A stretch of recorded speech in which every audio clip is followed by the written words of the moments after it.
चलो फिर। Hello hello. अब है लास्ट हमारा चैप्टर है नाइन्थ क्लास का, साउंड। वर्क एनर्जी खत्म है तुम्हारा। डीपीपी बनाओ, मॉड्यूल बनाओ, क्वेश्चन पूछो। अगर कभी दिक्कत होता है तो हम क्या करेंगे, एक दिन उसका डाउट क्लास रख लेंगे, ठीक है। तो आराम से क्या करोगे, तुम लोग अपना बनाओ। तुम लोग नहीं बनाओगे तो हमारे बना देने से तुम्हारे बोर्ड पे कोई फ़ायदा नहीं है फ़ायदा बताओ। मैं तो बना ही दूंगा, कोई कोई दिक्कत नहीं। जब तक तुम नहीं बनाओगे ना अपने हाथों से, फ़ायदा नहीं होने वाला है। फ़ायदा तभी है जब तुम खुद बनाओ। तो कोशिश करो, बनाओ, तुम्हारे पास टाइम है।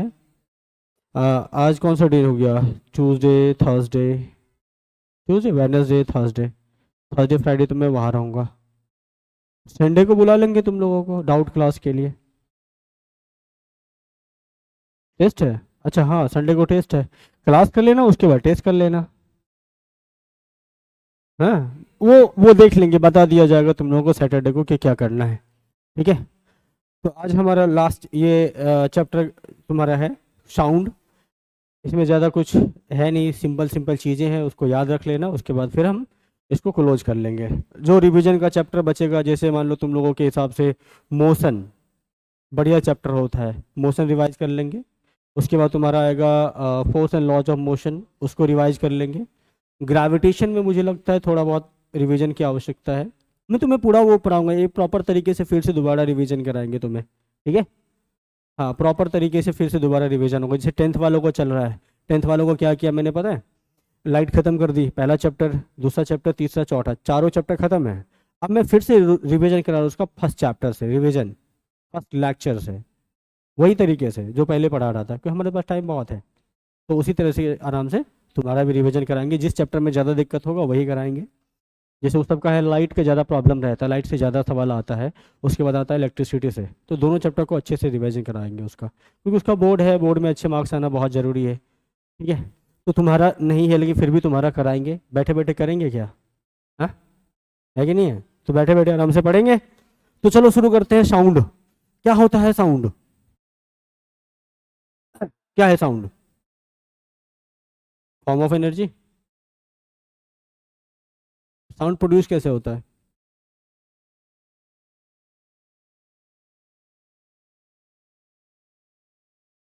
साउंड कैसे प्रोड्यूस होता है? वाइब्रेशन से।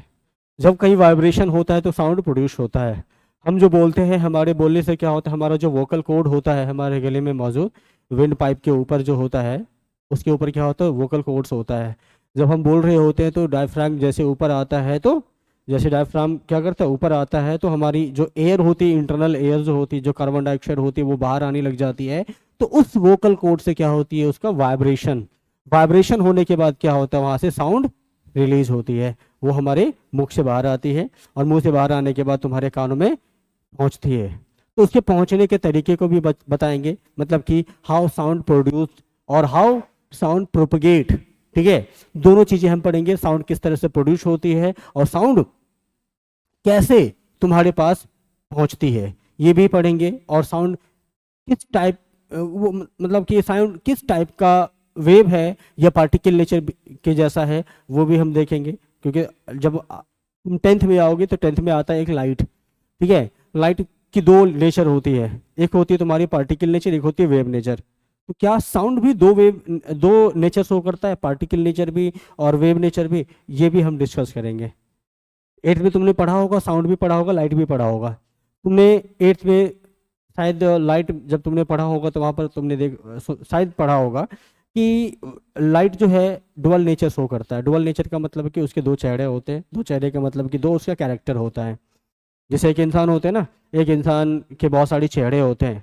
अपने दोस्तों के सामने अलग तरीके से पेश आता है, अपने मम्मी के सामने अलग तरीके से पेश आता है, पापा के सामने किसी और तरीके से, अपने भाई के सामने अलग, बहन के सामने अलग, टीचर के सामने अलग। उसके बहुत सारे क्या होते हैं, कैरेक्टर्स होते हैं।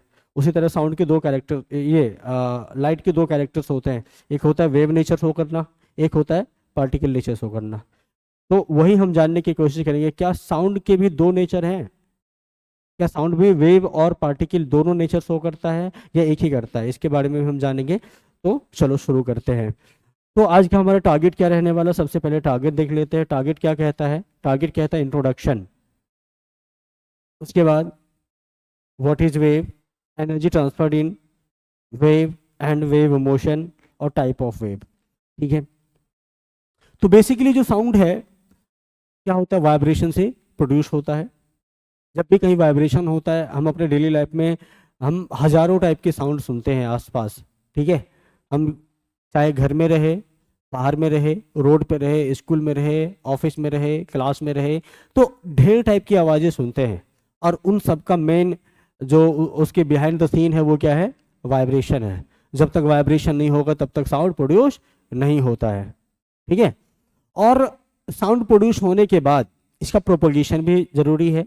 अगर प्रोपोगेशन नहीं होता है तो क्या हमारे कानों तक पहुंच पाएगी वो साउंड, नहीं। तो उसके प्रोपोगेशन कैसा होता है, नहीं होता है, किस तरह से होता है, ये सारी चीज़ें हम पढ़ेंगे। तो सबसे पहले चलो शुरू करते हैं इंट्रोडक्शन से। इंट्रोडक्शन में क्या कह रहा है, एकॉस्टिक। ये व्हाट इज एकॉस्टिक, एकॉस्टिक क्या होता है,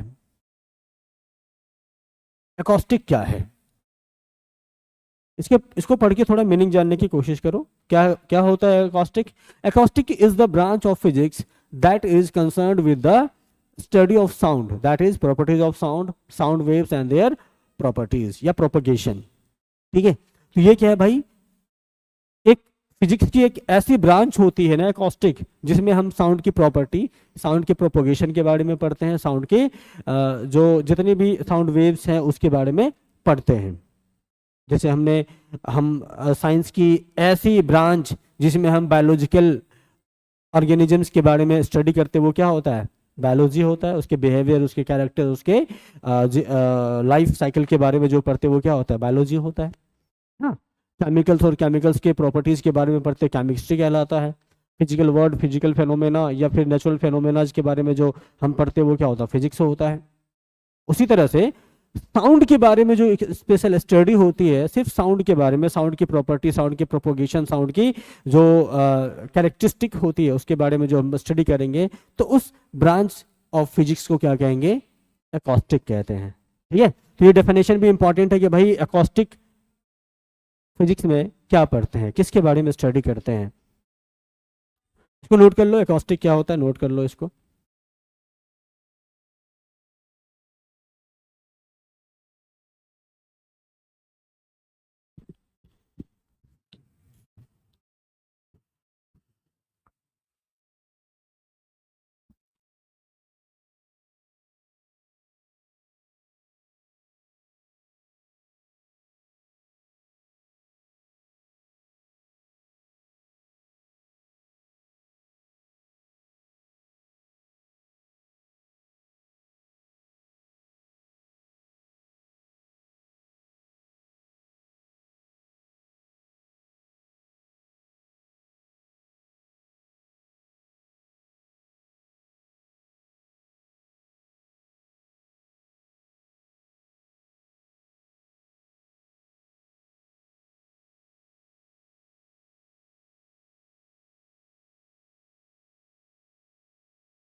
तो एकॉस्टिक क्या होता है, acoustic is the branch of physics that is concerned with the study of sound, that is properties of sound, sound waves and their propagation. Propagation का spelling बताओगे कोई, प्रोपेगेशन ना, शायद ऐसा ही होता है, जी ए होता है, जी ई होता है, जी ई ए ना, हाँ प्रोपगेशन। तो ये होता तुम्हारा क्या, एकॉस्टिक। उसके बाद है भाई वेव। तो wave, wave, what is wave, और उसके बाद वेव। अब वेव क्या होता है, अब देखो,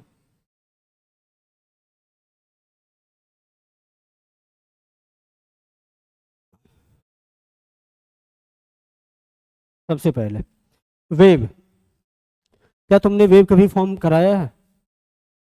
वेव फॉर्म हुआ है तुमसे कभी? कैसे? क्या तुमने कभी देखा है वेव फॉर्म होते हुए? कहाँ? जो दिख रहा है, तालाब है तुम्हारे घर के आसपास? पोखर है?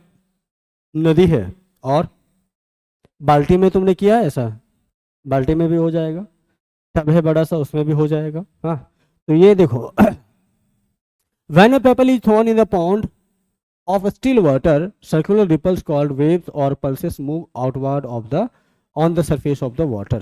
जब हम क्या करते हैं किसी स्टिल वाटर के पोखर में, पोंड में, तालाब में, नदियों में, नदी तो स्टिल होता ही नहीं है, ठीक है, तो उसमें जब हम कोई भी छोटा सा पत्थर या कुछ भी टुकड़ा फेंकते हैं तो तुमने देखा होगा इस तरह की एक वेव फॉर्म होती है, इस तरह से। हाँ, इस तरह से सर्कुलर फॉर्म होती है, सारी डायरेक्शन में क्या होता है, इसका एक वेव फॉर्म होता है, ठीक है। और ये है क्या भाई, वेव है क्या, डिफाइन कैसे करोगे? ये होता है sudden disturbance in any medium, चाहे वो तुम्हारा गैसियस मीडियम हो, चाहे वो लिक्विड मीडियम हो या सॉलिड मीडियम हो। उसमें क्या होता है कि सडन वाइब्रेशन के कारण से उसके पार्टिकल्स के बीच में क्या होता है, डिस्टरबेंस क्रिएट होता है। सडन डिस्टरबेंस के कारण से क्या होता है, ये वेव फॉर्म होता है, ठीक है। सडन डिस्टरबेंस जैसे होता है उसमें एक वेव फॉर्म होता है। जैसे पौंड में तुमने पत्थर मारा तो उससे क्या हुआ, एक सडन डिस्टरबेंस क्रिएट हुआ कि नहीं हुआ? या फिर तुमने देखा होगा कभी रस्सियों में भी वेव फॉर्म होता है, रस्सी तुम इस टाइप के देखे हो कभी करते हुए? तुम क्या करो, एक रस्सी को उस दीवार में सामने बांध दो, ठीक है, और एक छोर को इस तरह से पकड़ो, एक बार तुम ऊपर से एक बार नीचे कर दो, तुम क्या देखोगे कि यहां से इस तरह से वेव फॉर्म होते हुए तुम्हारे पास आ रही है, इस तरह से, फिर उधर से भी वापिस आ जाएगी इसी तरह से, ठीक है। ये क्या है, एक सडन डिस्टरबेंस है, एक छोटा सा हमने क्या किया, डिस्टरबेंस दिया, जिससे क्या हुआ, पूरी की पूरी एक वेव बन के तैयार हो जाती है, ठीक है। तो वेव आखिर है क्या? तो वेव क्या है?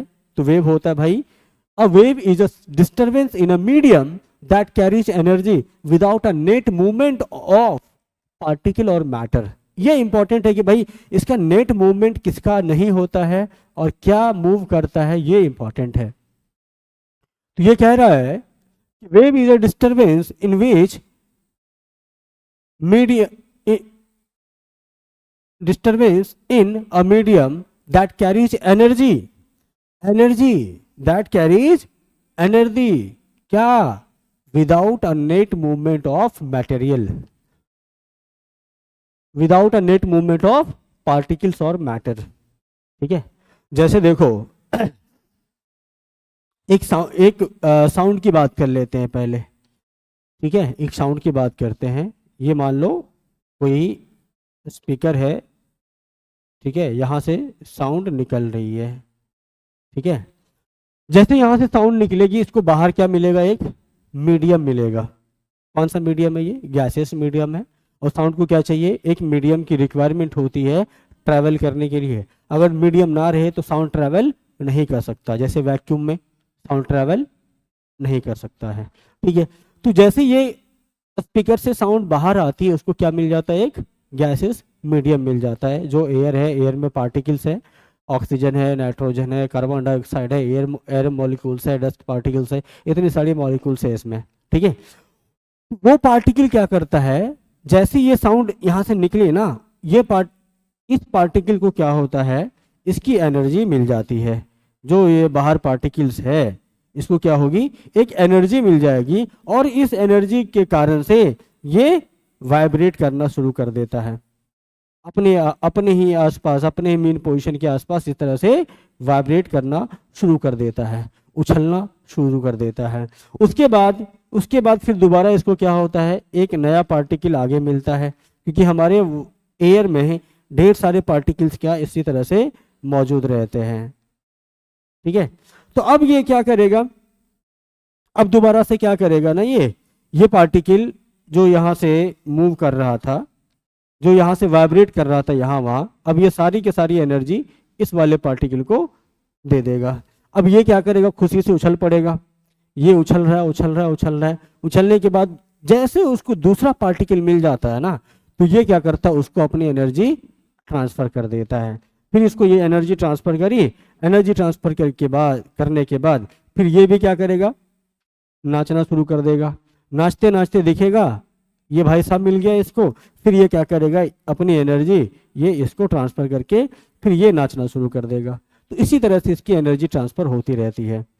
तो यहाँ पर तुम देख पा रहे हो कि जो पार्टिकल है, ये पार्टिकल इसका एक्चुअल मोशन हो रहा है क्या, मोशन किसका हो रहा है, वेव का मोशन हो रहा है। वेव तो आगे बढ़ रहा है, लेकिन ये पार्टिकल अपने ही जगह पे बार बार वाइब्रेट कर रहा है, ऑक्सीलेट कर रहा है।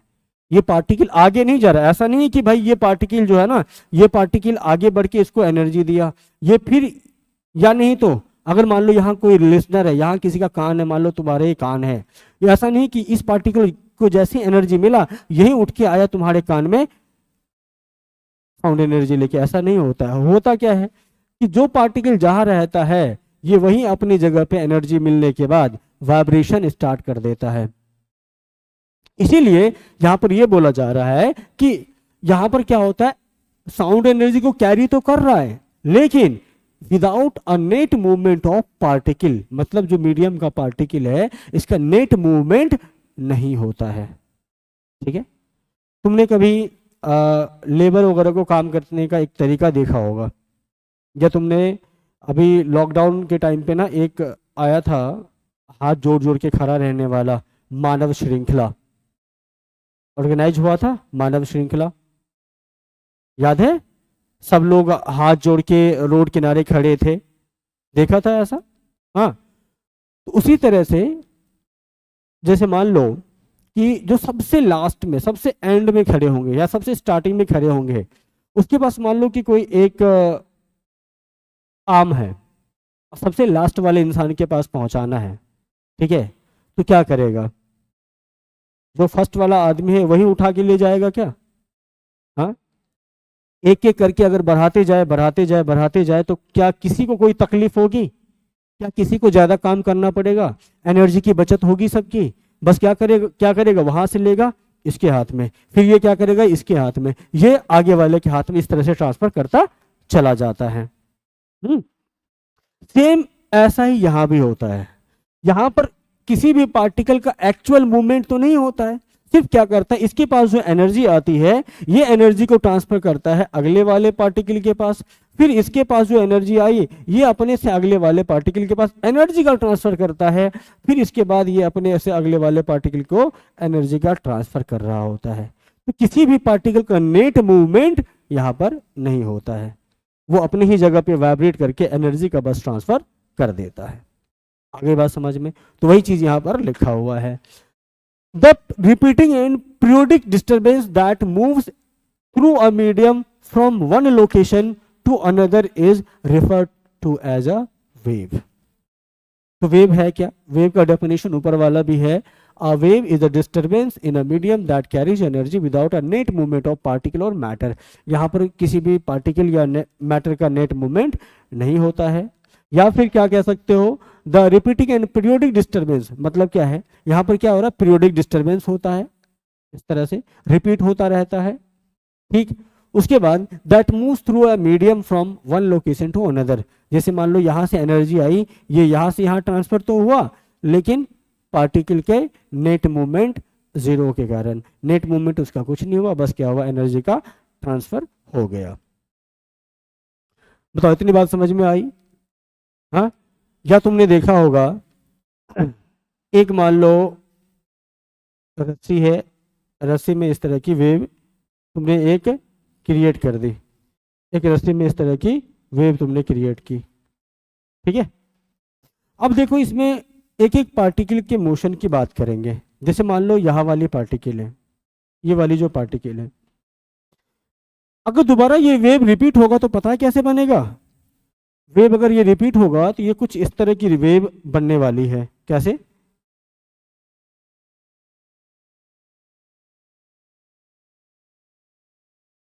ये इस तरह की। ठीक है, अब यहां पर होता क्या है, अब यहां पर ये होता है कि ये जो पार्टिकल है ना, ये पार्टिकल यहां से लेके यहां तक मूव किया, दोबारा जब भी ये वेव बनेगा तो ये पार्टिकल यहां से लेके यहीं तक मूव करता रहेगा, लेकिन यहां पर वेव का मोशन कहाँ हुआ?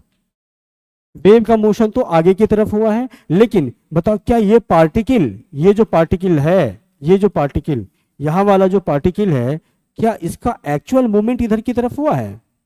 यहां है वेव मोशन, ठीक है, लेकिन पार्टिकल का मोशन ऊपर की तरफ हो रहा है। ये क्या है भाई? पार्टिकल, पार्टिकल मोशन, ठीक है। ये पार्टिकल के मोशन ऊपर की तरफ हो रहा है, लेकिन वेव का मोशन इधर की तरफ हो रहा है। तो यहां भी तुम देखोगे कि भाई इस पार्टिकल का एक्चुअल मूवमेंट नहीं हो रहा है, बस क्या हो रहा है? एनर्जी का ट्रांसफर हो रहा है वेव के फॉर्म में, ठीक है। तो जहां की भी पार्टिकल हो, जैसे मान लो ये रस्सी है ना, तो रस्सी तो बहुत सारे छोटे छोटे पार्टिकल से मिलकर बना है ना। हर पॉइंट, हर पॉइंट पर क्या देखोगे तुम? एक नया नया तुम्हारा एक पॉइंट बनेगा। जैसे एक लाइन क्या होता है?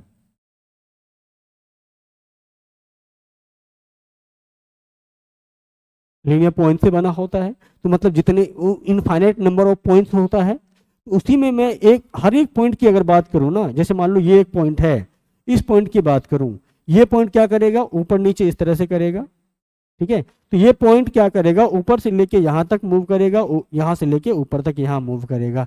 तो अगर मैं इस वाले पॉइंट की बात करता हूं, इस वाले पॉइंट की बात करूं, तो ये ऊपर नीचे यहां तक मूव करेगा, यहां नीचे भी आएगा, ऊपर भी आएगा, नीचे भी आएगा, ऊपर भी आएगा, नीचे भी आएगा, ऊपर भी जाएगा। तो क्या किसी भी पार्टिकल का एक्चुअल मूवमेंट हुआ है? यहाँ पर नहीं हुआ है, अपनी ही जगह पे back and fourth, back and fourth, back and fourth करता रहता है, वाइब्रेशन करता रहता है, ठीक है। तो वही चीज यहाँ पर बताने की कोशिश कर रहा है। लिखोगे इसको? लिख लिए हो? लिखो।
ठीक है, चलो अब आगे देखते हैं क्या है।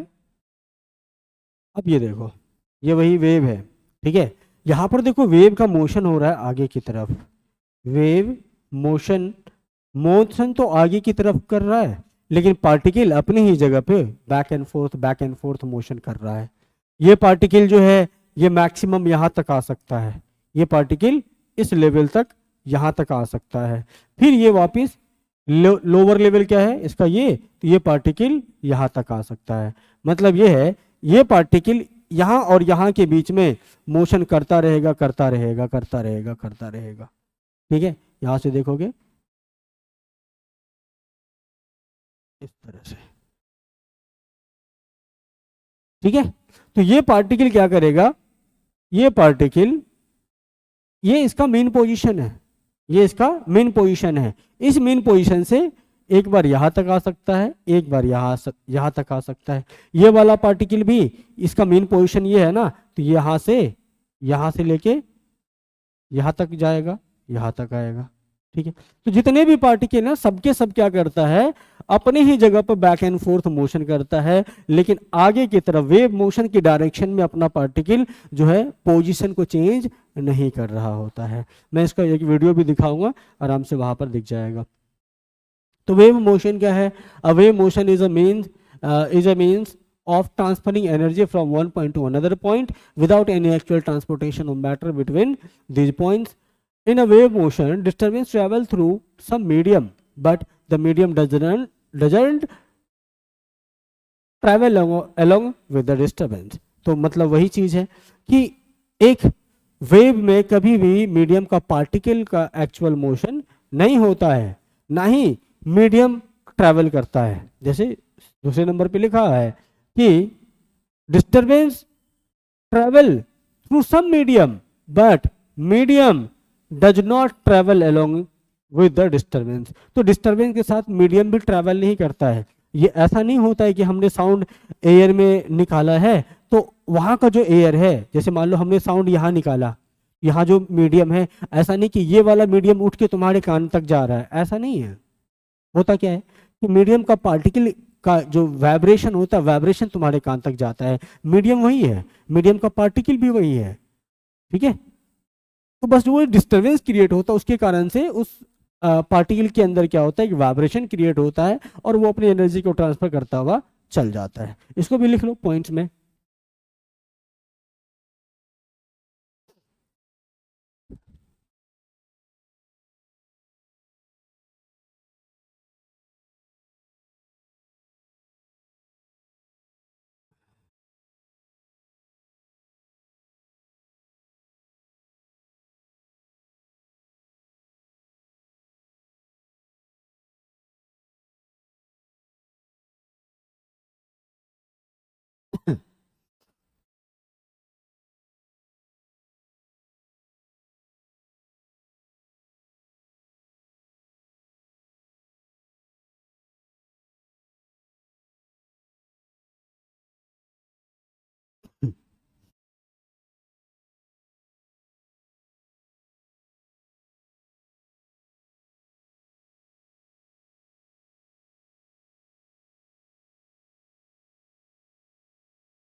अपनी जगह पे जाओ।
हो गया?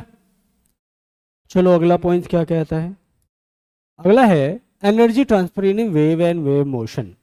एनर्जी ट्रांसफर इन वेव और wave motion. Waves are said to be an energy transport phenomena. Wave क्या होता है? सिर्फ एनर्जी का ट्रांसफर करने का एक फेनोमेना होता है। ठीक है, wave are said to be an energy transport phenomena. ठीक है, as a disturbance moves through a medium from one particle to its adjacent particles, energy being transported from one end of the medium to the other end। ठीक है, तो इसमें क्या होता है, जब ये डिस्टरबेंस क्रिएट होता है किसी भी मीडियम में, तो बस यहाँ पर क्या होता है, एक मीडियम के वन एंड से दूसरे एंड तक एनर्जी का ट्रांसपोर्टेशन तो हो जाता है, लेकिन without actual movement of medium particle या मैटर। ठीक है, तो वेव मोशन सिर्फ इतना है कि भाई क्या कहता है कि wave are said to be an energy transport phenomena, यहाँ पर पार्टिकल का ट्रांसपोर्टेशन नहीं होता है।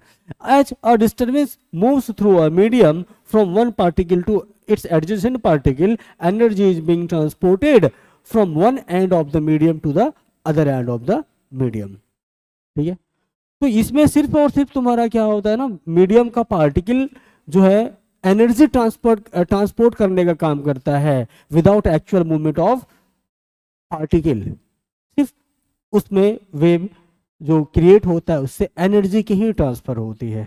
ठीक है, आगे बात समझ में, बस इतना है कि वेव क्या होता है भाई, एनर्जी ट्रांसपोर्ट फेनोमेना है। ठीक, इसमें पार्टिकल का कोई ट्रांसपोर्टेशन नहीं होता है। ठीक है, इस पॉइंट को भी लिख लो।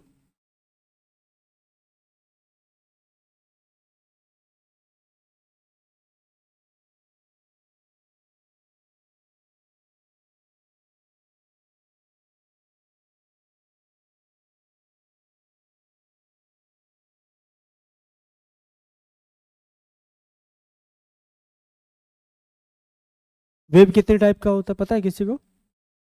कौन कौन से? ये तो तुम्हारा क्या हो गया,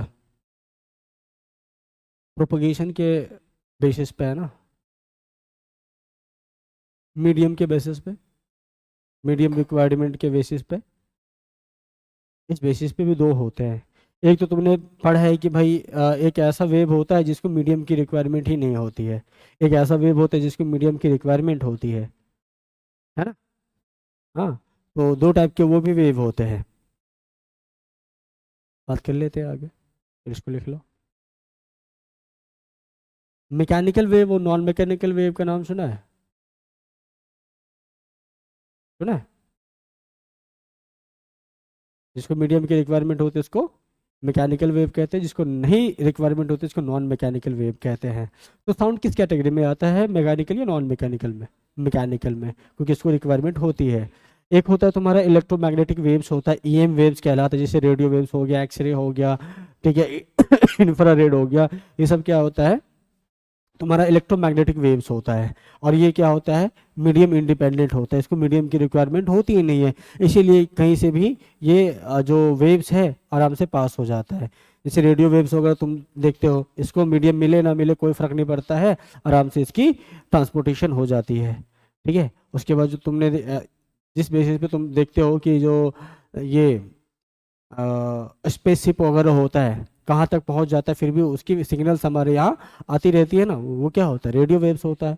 इसको ये मीडियम की रिक्वायरमेंट होती ही नहीं है, क्योंकि जब भी ये स्पेसशिप ऊपर जाता है, मतलब पृथ्वी के ग्रेविटेशनल फील्ड को छोड़ के बाहर जाता है, वो कहाँ गया, स्पेस में गया। स्पेस में वैक्यूम है, वहाँ पर कोई भी मीडियम नहीं है, तो वहाँ पर साउंड कैसे ट्रैवल करेगा?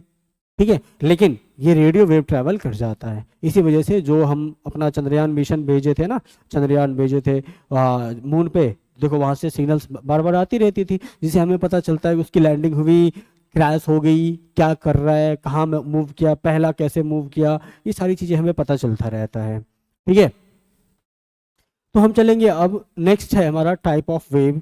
टाइप ऑफ वेव, कितने टाइप के वेव होते हैं? तो हम वेव को दो कैटेगरीज में पहले डिवाइड करते हैं। पहला होता है on the basis of medium requirement और on the basis of their propagation. दो टाइप से हम वेव को अलग अलग कर देते हैं। तो पहला होता है कि भाई मीडियम की रिक्वायरमेंट के अनुसार हम वेव को दो भाग में बांटते हैं। पहला होता है तुम्हारा मैकेनिकल, दूसरा होता है नॉन मैकेनिकल। तो मैकेनिकल वेव क्या होता है? मैकेनिकल वेव ऐसा वेव होता है जिसमें किसी भी मीडियम की रिक्वायरमेंट होती है।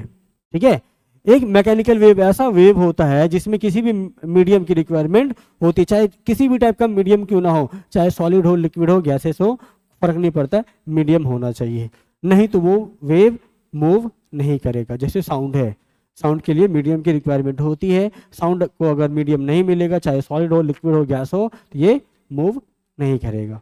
ठीक है, और दूसरा होता है हमारा on the basis of medium requirement में नॉन मैकेनिकल वेव होता है। नॉन मैकेनिकल वेव ऐसा वेव जिसको मीडियम की रिक्वायरमेंट नहीं होती है। ठीक है, इसके एग्जाम्पल की बात करो तो इसके एग्जाम्पल भी लिख लोगे। ये क्या होता है भाई, साउंड, साउंड हो गया, और ये ईएम वेव, इलेक्ट्रोमैग्नेटिक वेव्स होता है, ठीक है, EM wave, electromagnetic waves.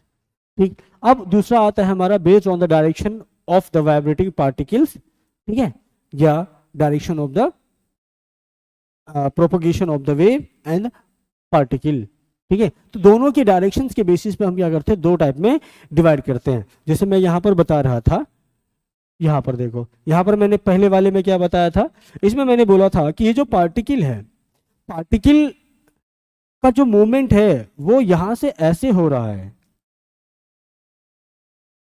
Particle का मोशन अगर तुम देखो, मूवमेंट अगर तुम देखो, किधर हो रहा है भाई, कौन सा चमकेगा ज्यादा, रेड, ठीक है। पार्टिकल, ये वाला पार्टिकल, इसका मोशन तुम देखोगे इस तरह से हो रहा है, ठीक है, ये ऐसे हो रहा है, ठीक है। फिर ये क्या किया, अगले वाले पार्टिकल को इस तरह से अपना एनर्जी ट्रांसफर किया। फिर उसके बाद क्या किया, उसके बाद ये क्या, ये अगले वाले पार्टिकल को ट्रांसफर किया। फिर ये क्या किया, फिर ये अपने से अगले वाले पार्टिकल को एनर्जी का ट्रांसफर किया। क्या ये पार्टिकल खुद मोशन किया, क्या ये पार्टिकल जो है खुद यहां से यहां गया, नहीं गया, सिर्फ एनर्जी का ट्रांसफर हुआ। लेकिन वेव का मोशन किधर हुआ, पार्टिकल के मोशन के डायरेक्शन में वेव का मोशन हुआ ना। पार्टिकल भी इधर मोशन कर रहा था और वेव का मोशन भी आगे की तरफ हुआ। तो इस टाइप के वेव को हम क्या कहते हैं, लॉन्गिट्यूडनल वेव, ठीक है। इस टाइप के वेव को क्या कहेंगे, लॉन्गिट्यूडनल वेव कहते हैं, ठीक है, जिसमें पार्टिकल का मोशन और वेव का मोशन एक ही डायरेक्शन में होता है, ठीक है। तो वही चीज यहां पर है कि भाई जो लॉन्गिट्यूडनल वेव है वो क्या होता है, particle vibrates along the direction of wave motion. Particle का वाइब्रेशन कहां होता है, along the direction of wave motion. जैसे ये पार्टिकल है, पार्टिकल का वाइब्रेशन ऐसे हो रहा था और वेव का मोशन भी ऐसे, वेव मोशन भी इसी डायरेक्शन में चल रहा था। पार्टिकल का मोशन ऐसे हो रहा है और वेव मोशन इधर हो रहा है, ठीक है। तो पार्टिकल्स मोशन, ठीक है, इसमें पार्टिकल का मोशन भी इधर हो रहा है और वेव का मोशन भी इधर हो रहा है, जिसको हम क्या कहेंगे, लॉन्गिट्यूडनल वेव कहेंगे। तो मुझे बताओ, एक क्वेश्चन है, तालाब में अगर हमने पानी स्टिल वाटर में अगर हमने कोई पत्थर फेंका, उसमें कौन सा वेव जनरेट हुआ, लॉन्गिट्यूडनल या फिर ट्रांसवर्स वेव?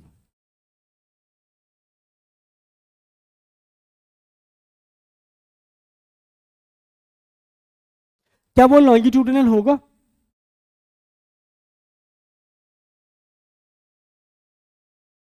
क्या वो लॉन्गिट्यूडनल होगा?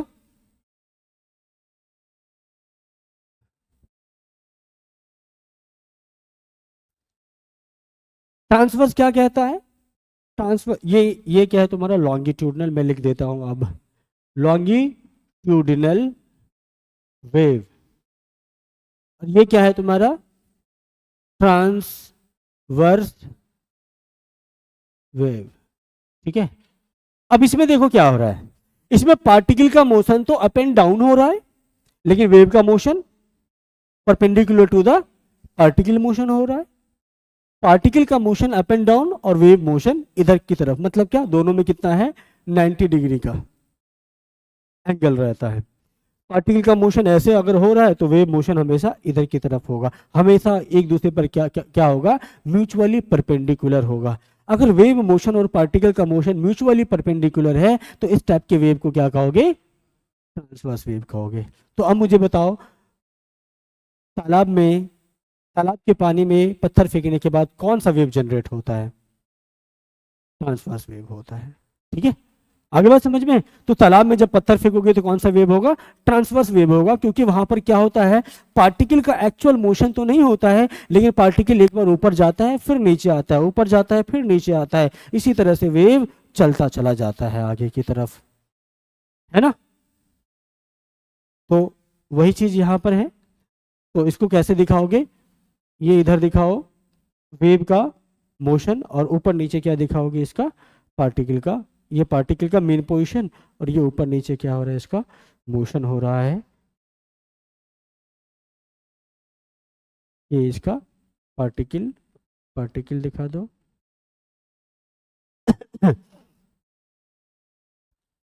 Wave motion particles. तो डेफिनेशन क्या आता है, particle vibrates perpendicular to the direction of the wave is known as transverse wave. ठीक है, तो बात समझ में आ गई। ये सारे चार के चार जो वेव हैं, वेव के टाइप है, समझ में आया। सबसे पहला आता है on the basis of medium requirement. Medium के रिक्वायरमेंट के अनुसार से हम दो इसको टाइप में इसको डिवाइड करते हैं। पहला होता है मैकेनिकल, दूसरा होता है नॉन मैकेनिकल। मैकेनिकल वेव ऐसा वेव होता है जिसमें मीडियम की रिक्वायरमेंट होती है, जैसे साउंड वेव हो गया। और दूसरा होता है नॉन मैकेनिकल वेव, जिसमें मीडियम की रिक्वायरमेंट नहीं होती है, जिसको हम क्या कहते हैं, इलेक्ट्रोमैग्नेटिक वेव्स होता है।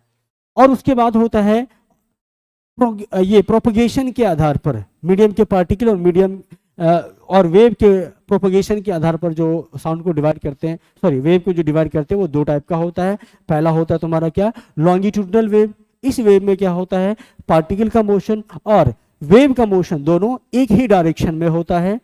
ठीक है, और दूसरा होता है हमारा ट्रांसवर्स वेव। इसमें क्या होता है, पार्टिकल के मोशन और वेव मोशन में 90 डिग्री का एंगल रहता है, या एक दूसरे के म्यूचुअली परपेंडिकुलर होता है। आगे बात समझ में, लिख लोगे इसको, लिख लो फिर।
इसके बाद है ये pulse, periodic motion, wave representation. हाँ, इसके बाद अगले क्लास में इसको क्या करेंगे, मर्ज करके ना फिर कर लेंगे क्लास।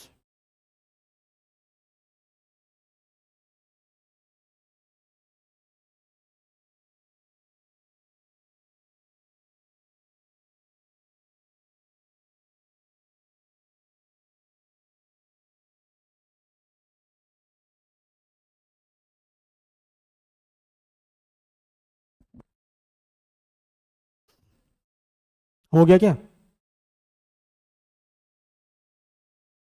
हो गया। तो आज के लिए फिलहाल इतना ही। मिलते हैं अगली क्लास में कुछ नए टॉपिक के साथ और कुछ इसके वाले टॉपिक के साथ जो बच गया है, जो जिसमें तुम्हारा ये बचा है, तुम्हें एक एनिमेशन दिखाऊंगा जहाँ पे समझ में आएगा किस तरह से जो है ना पार्टिकल का मोशन नहीं होता है, सिर्फ वेव का मोशन होता है, ये चीज़ें दिखाऊंगा। उसके बाद होता है ये वेव किस तरह से बनता है और इसमें वेव क्रिएशन कैसे होता है, पल्स और पीरियोडिक मोशन में, पीरियोडिक वेव में डिफरेंस बताऊंगा। और फिर वेव रिप्रेजेंटेशन, वेव में क्या चीज़ें होता है, वेवलेंथ क्या होता है, स्पीड क्या होता है, पीरियड पीरियड क्या होता है, फ्रीक्वेंसी एम्पलीट्यूड, ये सारी चीज़ें क्या होता है, ये सारी चीज़ें अगली क्लास में करेंगे। तो आज के लिए फ़िलहाल इतना ही। टाटा बाय बाय, नमस्कार, सत श्री अकाल, यही कहते हैं ना।